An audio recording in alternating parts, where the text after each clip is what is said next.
Okay, so this is going to go into the part two that I was saying I was going to record yesterday. Um, Following up on the video I made, Tulsi 2020, Gabbard versus Google. I actually uploaded a video. It's very similar to the one I'm going to be doing yesterday. I actually got it uploaded yesterday, but there were some issues with the video. So I had to take it down, so I'm just re-recording it, making another video. But basically, what we were touching on in the Gabbard versus Google video and the original Tulsi 2020 is that Tulsi is facing a very big uphill battle right now getting into these final debates. Now, she's not extremely far away from qualifying. She's definitely hit the threshold margin as far as individual donors are concerned, but she has to qualify over the percent necessary for so many polls, and I think she's only got one of those polls right now. Now, apparently, she has met the threshold margin on other polls, but, and here's where the fix comes in, ladies and gentlemen, they are not DNC recognized polls. So in other words, the rules are not that you have to qualify above a certain percent in just any old poll. And let's be clear, we're not talking about some little bitty minuscule poll here either. Okay? These are pretty decent polls. Kyle Kalinske just named them on his Secular Talk channel. Okay? And she has met the threshold on perfectly credible polls. But they're not DNC polls. So, good old DNC, right back at it. Again, quick history lesson on the DNC. Rigged the primaries for Hillary Clinton in 2016. Deliberately screwed Bernie Sanders. It was a complete inside job from top to bottom. Okay? They've got a super delegate system that really has more control of who becomes the nominee than you do as a voter. Okay? And they're perfectly willing to use that super delegate system to get whoever they want to be the nominee. So basically, you know, the Democratic Party now, the Democratic Party, the party who's pushing for getting rid of the Electoral College, the party who literally has democracy as basically the root of their party name, okay, the democratic process, democracy, okay, doesn't really believe in democracy because they have a system in place where a nice little select group of people has more voice and more choice about who becomes the party nominee than the regular old voters who have the kitchen table issues that they have to sit down and deal with every night. The bills. And that's regular home bills, medical bills, putting food on that kitchen table for their family, putting clothes on their back, putting clothes on their children's back, trying to provide for them, get them through school. They don't get as much say in who becomes a nominee as the superdelegates. So that's just first and foremost about the lovely DNC. Okay? Now, why I said I smell a rat yesterday in that video is because they're not saying that Tulsi has crossed the threshold in those DNC recognized polls. I think she's got it on one. Just one. But she needs 4. Okay? So, she hasn't crossed the threshold margin. Yet, apparently, someone who just recently announced that he is running for president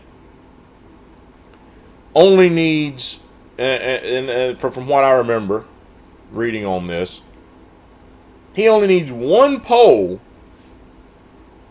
to give him over the threshold to qualify to run for president.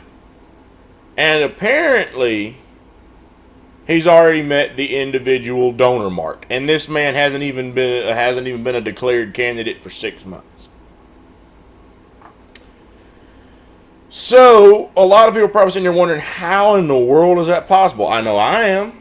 And a lot of you may just be wondering, who is this guy? How did he declare so recently and get all these donors and then get so high up that he's right at clearing the poll threshold to qualify for the next round of debates? Meanwhile, Tulsi, who was the most searched candidate on Google after the first and second debate, when it was now some fact checker out there probably gonna be saying, "Oh well, this night on a different debate, somebody else." Blah, blah, blah. When Tulsi was on stage after that debate was over, she was the most searched candidate. Now, how that stacks up against the nights that she wasn't on and whoever was searched from there, didn't compare the two. I just know that when Tulsi was on stage debating, she was the most searched candidate that night on both occasions. Okay? That being said, she still can't cross the poll threshold margin. Now, how is it? How is it that she is being looked up by that many people but can't cross the threshold margin, and somebody who hasn't even been on the debate stage yet can? Makes no sense. Now, should get it out in the open. You may or may not have heard of this guy. But the man that I am talking about is a man named Tom Steyer. Now, for those of you who already know who that is, you've probably seen plenty of his ads coming across YouTube. Need to impeach, need to impeach, need to impeach. He's the guy that's been railing against Trump ever since Trump came into office. He pledged he was going to give $30 million to try to get Democrats elected to Congress in 2018 with the intent of impeaching President Trump. He's also more known for being a heavy environmental activist, but he's also got a net worth of $1.6 billion. Okay? So, how did he meet the individual donor mark? Well, apparently, all these ads he's been running on YouTube channels, hasn't hit one on mine, but apparently he's running them on plenty of other people. Mine's still in a growing process. You know, I'm minuscule. I'm a goldfish in the ocean right now, so I'm still in the growing. He ain't ran nothing on mine. But plenty of other bigger YouTubers out there, he's been running his ads on their channels. Okay? So they could get monetization. Now, he apparently sells merchandise in these ads too. Usually I skip them whenever I see him come on and just try to drown him out. But I know who the guy is, okay? I know he's the one that's been trying to run all these ads, and he's been selling merchandise. Well, there's such an outrage on President Trump that he has capitalized on that, and he's capitalized on it very well, because anyone who bought any of his bumper stickers or anything on his site where he's selling his stuff, somehow, this is all above my knowledge wheelhouse, but somehow he was able to take that number of people who have bought any of the stuff he's been selling and was able to say, oh, right here, I've met my individual donor mark. Now, what I wasn't clear on was if that's everything he sold from before he announced, or if that's stuff he's been selling since he announced, because I'm sure he's still selling it because he's been running all these ads. I could see it playing out either way. Obviously, if he was allowed to count it before, he'd definitely cross the threshold, but I don't see how you could do that. So it's probably since he has declared, he's still been running these ads, he's still been selling his stuff, and then now he's been able to count that towards his threshold for individual donors. People who probably didn't realize they were donating to his presidential campaign. They just don't like Trump, so they want to buy stuff to, voice their displeasure with the president and how badly they want him impeached. Okay? So most people were probably left in the dark on that little part of it. But nonetheless, that's how he crossed the individual donor mark. But the poll? How did he get that high in the polls? Really? Like, now I get that this guy is trying to play off like he's this far lefty individual. He's a true liberal. He's good on the environment. He's this and he's that. And to show you just how just how bad he tried to relate to the people, the man launched his campaign video and recorded his campaign video inside of a barn. A barn. The billionaire in the barn. That should be his campaign slogan. The billionaire in the barn. Okay? But that's how he announced. Gee, you don't think he tried to come across with some grassroots movement, do you? Like, really? Really? A barn? A barn. Okay. Pander to me. Why don't you? Let's just pander to some old southern rednecks to try to relate to them by making my video in the barn. Really? So anyway, I don't see how he's met or even come close to the poll threshold. He hasn't been in one debate. He hasn't been running 6 months. Sure, people have probably seen his YouTube videos, but I will say this. If there is enough people who are going to endorse him over these little YouTube videos he's been making and have not done their homework on him, that they would endorse him over someone on the stage like Tulsi Gabbard, then that just reiterates why I have a fear about some of the people upcoming in the world today. Because they're not doing their homework on anything. If they're going to endorse this piece of work to where he has met that poll threshold, and meanwhile Tulsi is struggling, even though I do believe there's some DNC screwing around behind the scenes, just like they did in 2016, I think they're rigging it. And I think they could be rigging it in favor of him. But playing devil's advocate, if they really have gone with Tom Steyer to get him across that threshold, God help us, man. Because if these are the people who are going to be voting in the elections and they're more comfortable with Tom Steyer just because of some crap he said on a YouTube video or YouTube ads, and they're more comfortable with that over Tulsi, a United States combat veteran, one of the first female combat veterans ever elected to Congress, who's been fighting a working class fight. Whether you agree with all of her policies or not, she's got the same stance as me. We may disagree, but we respect each other's right to freedom of speech. And she's been fighting for that.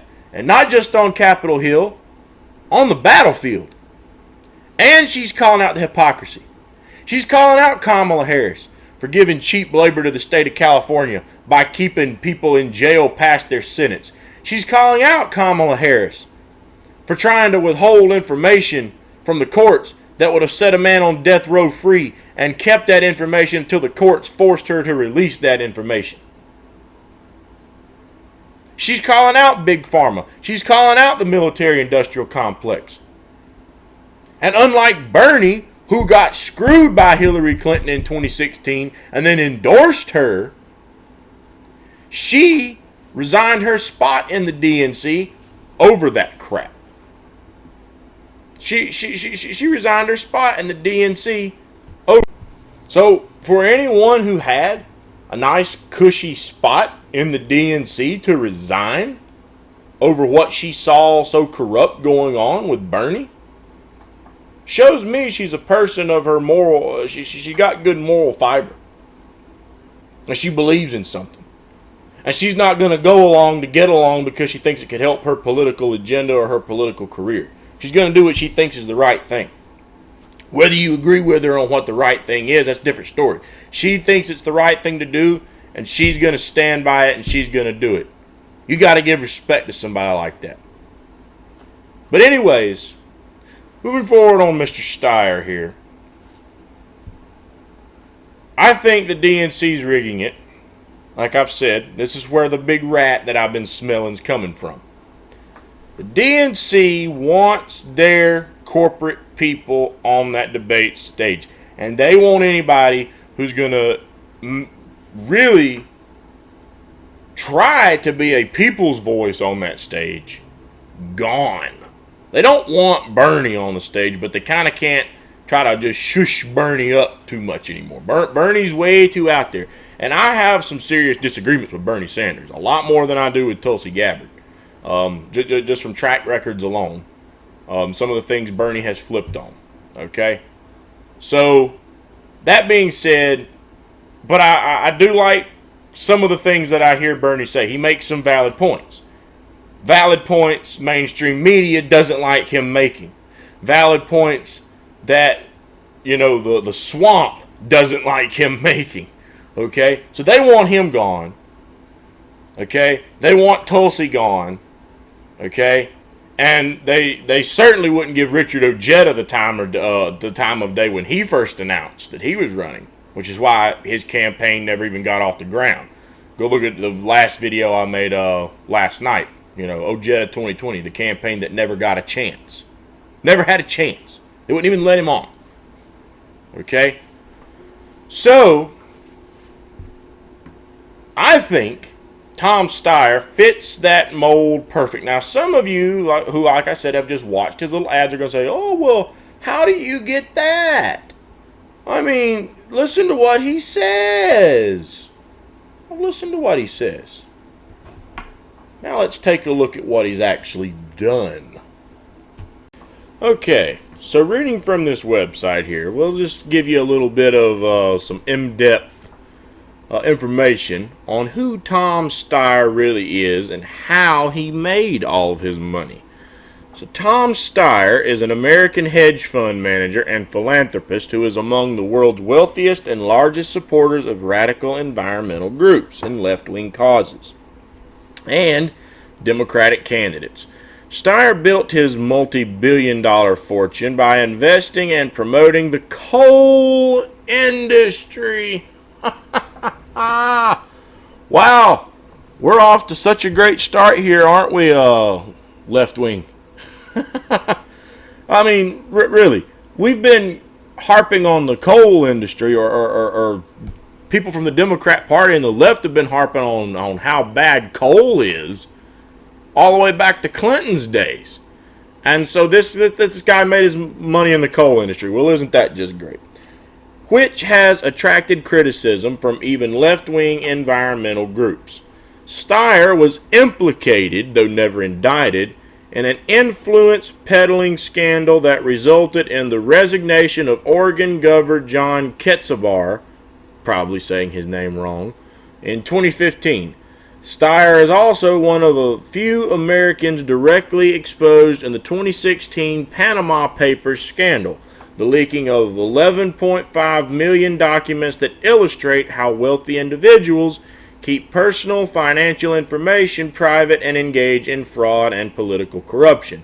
The big bundler of campaign funds for the Democratic Party, the big bundler of funds for Democrat candidates, including Barack Obama, Hillary Clinton, Steyer is the biggest individual donor to Democratic candidates and outside groups that supported Democrats in the 2016 election cycle. So, basically, he was a huge endorser of Hillary Clinton, gave her plenty of money, and he gave Barack Obama plenty of money. Okay?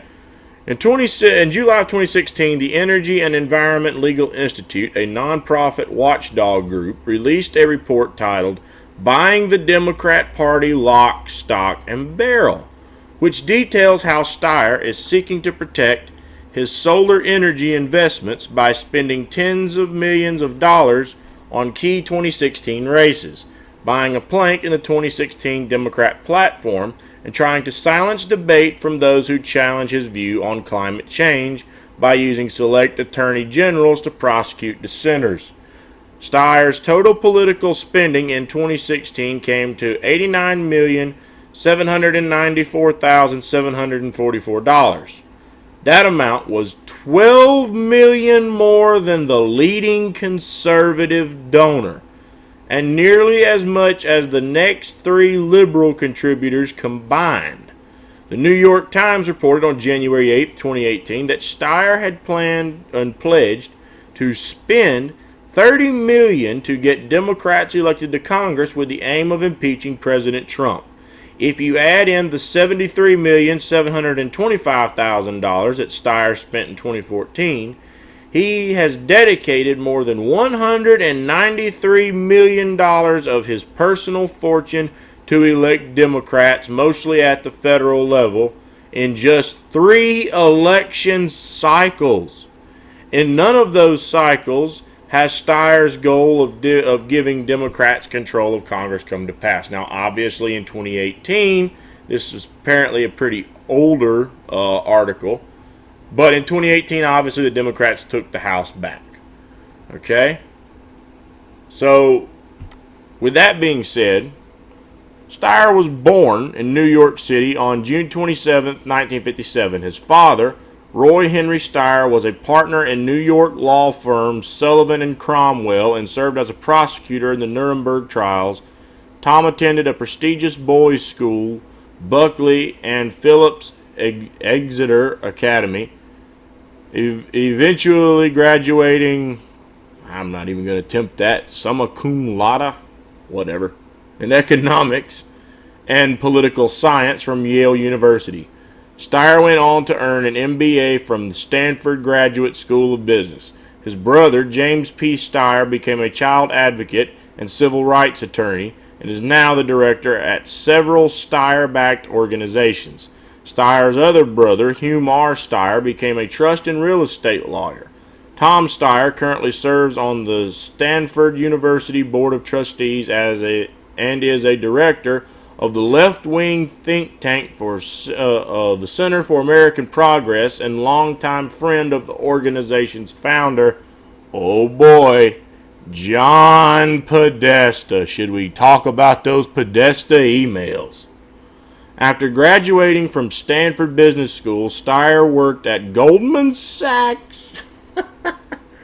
Boy, this sure does sound like a lovely, lovely presidential candidate, doesn't it, people? Goldman Sachs. He used to work for Goldman Sachs. He has connections to John Podesta, and he made his money from the coal industry.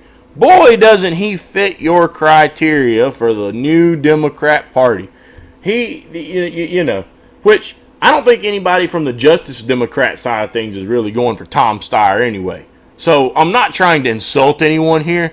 But my point is, if there is anyone out there who has really endorsed this guy well enough to get him above Tulsi Gabbard, do you not already have enough moderate people running? For God's sakes, Joe Biden, Cory Booker, Kamala Harris, John Delaney, Tim Ryan. You got enough moderates already if you're wanting someone closer to the center. And I'm sure there's a lot of people on the right who'd say, well, Kamala Harris ain't close to center. Oh, bull. You say that just because of what she says on President Trump. But let's be honest here, people. She's very closer to center. We're talking about somebody who within the last 10 years was laughing at the idea of legalizing marijuana, and her Republican counterpart was for it. Okay? So, Goldman Sachs. Yep, I think we're starting to draw the connection here exactly why the DNC might be just so comfortable with this guy running. Let's remember, Goldman Sachs, by the way, was one of the biggest contributors to Barack Obama's campaign in 2008. And when they were very, very stupid, giving out many home loans that came back to bite them in the ass, it was the Obama administration who was very quick to give them a bailout. Yep. Steyer worked at Goldman Sachs as an associate before becoming a partner and member of the executive committee at equity firm Hellman and Friedman. After leaving Hellman and Friedman in 1986, Steyer took $15 million in seed capital to found Farallon Capital Management, a high-performance hedge fund quartered in San Francisco.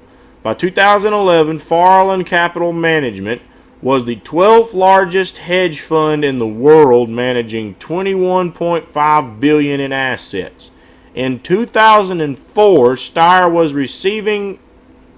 on the receiving end of left-wing criticism when student activists at Yale began investigating the methods Steyer used to amass his fortune.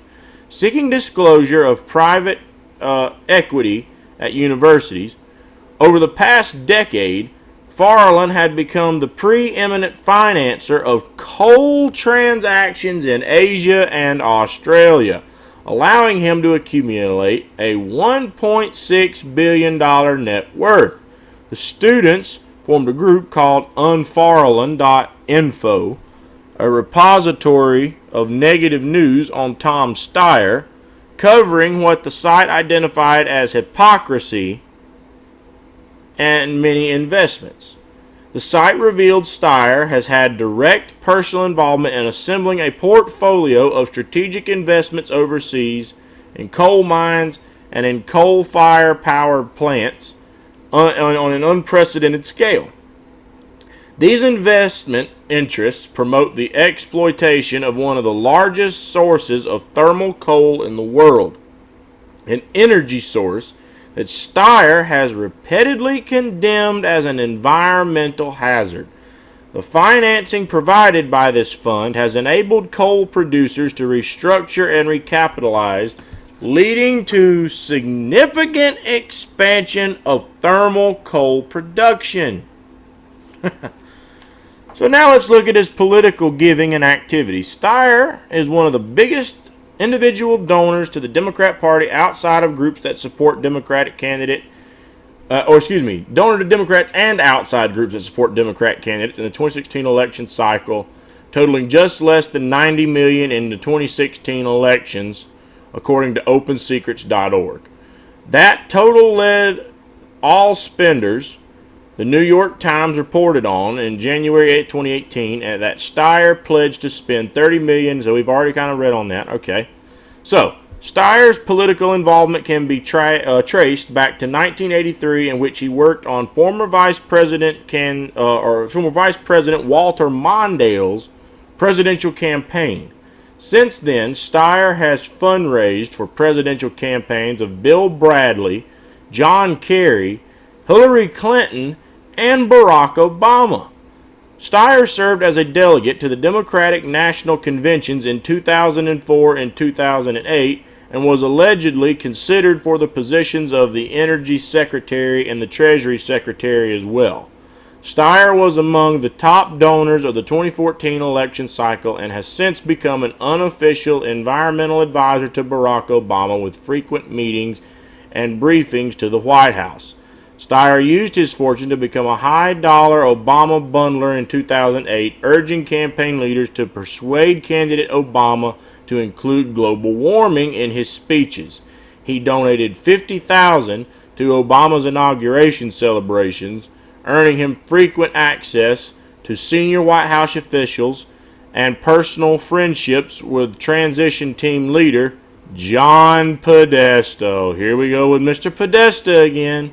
The founder of the Center for American Progress, a left-wing think tank highly influential within the Democratic Party. Steyer donated $350,000 to CAP in 2009 through his Tomcat Charitable Trust, a foundation founded by Steyer to fund left-wing causes. In 2010, Steyer gave $1 million to CAP and was appointed to the board of directors, where he has served since 2014, according to the CAP IRS Form 990.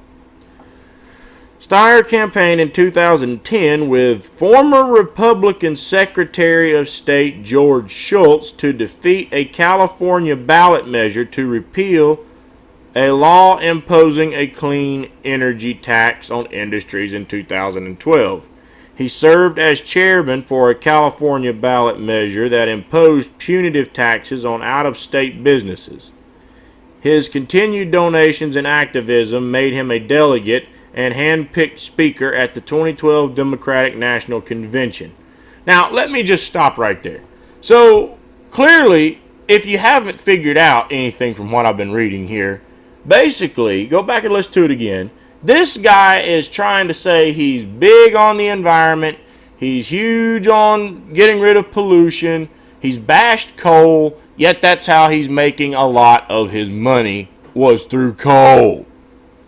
Okay? Hypocrisy 101 here, folks. So very, very clearly, this guy's telling you one thing and doing another. What makes you think he would be any different as an elected official? Clearly, he's got something in mind for his own agenda. Okay? During this time, John Podesta recommended Steyer as a replacement for departing Energy Secretary Stephen Chu. It was during this period that many of Steyer's eco-activist organizations came into being and quickly went into action, making Steyer a high-profile opponent of the Keystone XL pipeline. So he's going to bash the pipeline. He's going to bash the Keystone pipeline, but he's going to make his money off coal whenever he sees fit. Okay. Steyer is one of 110 partners in the Democracy Alliance, an extensive network of wealthy donors that regularly coordinate their political donations to progressive organizations. He hosted a fundraiser for President Obama in his home during the 2014 election cycle and directed his organizations, FAR LLC, his 501c4 political campaign and lobbying group, Next Gen Climate Action, and his super PAC, oh boy, don't we love these super PACs, Next Gen Climate Action Committee, to spend $74 million against Republican candidates for the House and Senate. Only 3 of the 11 U.S. Senate candidates Steyer's super PAC supported won their races. So, skipping down here for just a moment, because there is a ton of information here to try to go through, and it would be a very long video if I was to read it all. We'll just go down to where we mentioned the Panama Papers earlier. Let's just skip on down to this. Steyer is one of a few Americans directly exposed in 2016 Panama Papers scandal, the leaking of 11.5 million documents that illustrate how wealthy individuals keep their personal financial information private. We read that earlier. All right. And often set up shell corporations for illegal purposes, including fraud, kleptocracy, tax evasion, political corruption, and evading international sanctions. Oh boy. The Washington Free Beacon reported in May 2016 that the Panama Papers revealed that Steyer helped finance a company used by China's former head of state to park investments overseas in tax havens. So basically, he's working to avoid having taxes imposed, basically, and taking the old rich man's back door to skip out on taxes, from what I'm gathering from that. According to the Beacon, Steyer's hedge fund joined a firm with ties with the family of China's then premier in an early investment round for British Virgin Island-based companies, according to incorporation documents on file with New Horizon Capital, a Singaporean corporate law and accounting firm infamous over scandal opaque financial activity. Well. So that right there shows he's taking the old corrupt man's back door. He's got plenty of financial scandals going on of his own, and he was never indicted on that issue with the Oregon governor, but that we were reading about earlier. But clearly he was implicated in that as well. So very clearly some dirty money, some dirty deals, and he clearly says one thing to the public but does another behind the scene, because that's how he made his $1.6 billion. He didn't get it off of building windmill farms and solar panels, folks. He got it off of coal. If you elect him over President Trump, guess what? You're going to have President Trump telling you how great clean coal is, and you might not have Tom Steyer telling you how great clean coal is, but you can best beware he'll be making him some clean money off of clean coal. Okay? So, back to my main point at hand. I've shown you who Tom Steyer really is. Okay? And he's been just playing everyone like a fiddle with all that merchandise he's been selling. And I don't mean that as any disrespect toward you, But he set this up, and he set this up well. He's got everyone to buy all of his anti-Trump merchandise, okay? And then he's used your money to cross his individual donor mark. He's just enough of an insider that he's probably got polls being rigged in his favor. And why do I keep saying the polls are rigged? Why do I keep saying that? It could be there's just some people out there who are dumb enough to buy what he's selling and really believe this guy and actually endorse him. Possibly. But the reason I say that they're rigging the polls, how many polls said Trump was going to become president in 2016? All the way up to right before the election.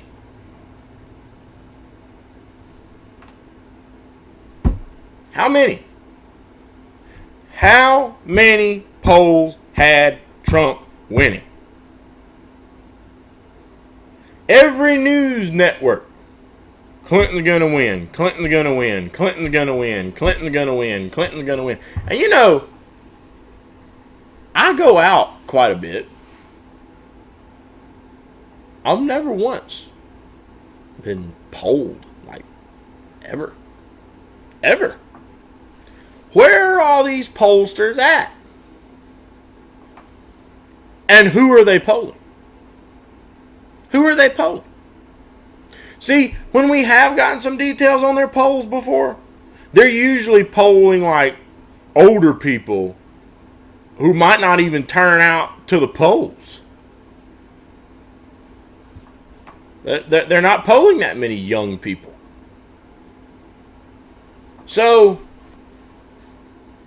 to me, I feel like they're rigging the polls. I think they could be making up fake numbers on a lot of these polls. It wouldn't surprise me one bit from what I've seen out of the corruption between the two parties. I could see both of them trying to do it. I could see them trying to, because it's all one big corrupt club. But I will say this, if they succeed in silencing Tulsi, keeping her off the debate stage, and not allowing her to get up there and expose and win the votes, and they let Tom Steyer on that stage, game over, folks. Hey, if they succeed with this, mark my words, if I'm wrong, I'll make a video admitting that I was wrong with my hat in my hand. Old Southern cliche for basically humbling yourself. If I'm wrong, I'll admit I'm wrong, and you will all hear me say I was wrong. But mark my words, if they get away with this, they silence Tulsi and they let this ass clown on this debate stage, kiss Bernie goodbye too, man. They've already got the way to fix him. My opinion, even if Tulsi lasts, they've got the way to fix anyone that the DNC does not want to get the nomination. They have it fixed. The fix is in, people, because they've got so many candidates running. You might think a lot of them are going to be gone. I've got a feeling that a lot of these jokers are going to hang in that race all the way to the convention.